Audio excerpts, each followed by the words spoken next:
दी कहला तो बंद हो रे बसचू नहीं तो मुझे लागे कह जी तोर अरे मु जीडीएस पे अप्लाई करथि सेति पे एलिजिबल हेलिनी हे भगवान मु भाबिल तो चाकरी ले मिठा खाई बोली कोन हेला तोर कहनु अरे से मु जोठी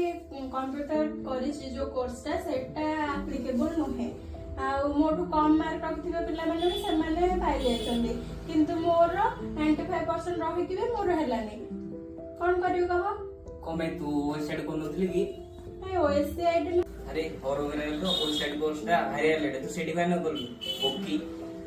अरे मु जानि पारलिनी मो सांग मानको सह मिसके पळेली एबे मोर पैसा लॉस हे गला से कोर्स भी आउ एप्लीकेबल होनी मु कोन करबी चाकरी भी गला कोन करबी कह टेंशन नहीं चल मोदी दियो सारे କଥା हेबी सेटी वेबसाइट कोर्सटा तू कर दो तू आधा बोल पढ़ ना सेटी कर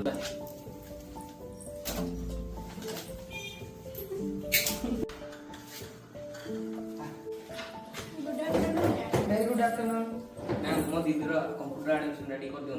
हाँ कौन है जी प्रॉब्लम मैम मु ऑलरेडी जीडीएस पई अप्लाई करछि आ कंप्यूटर कोर्स भी कर सारथिली किंतु सेथिरे डिस्क्वालीफाई हे जाय छी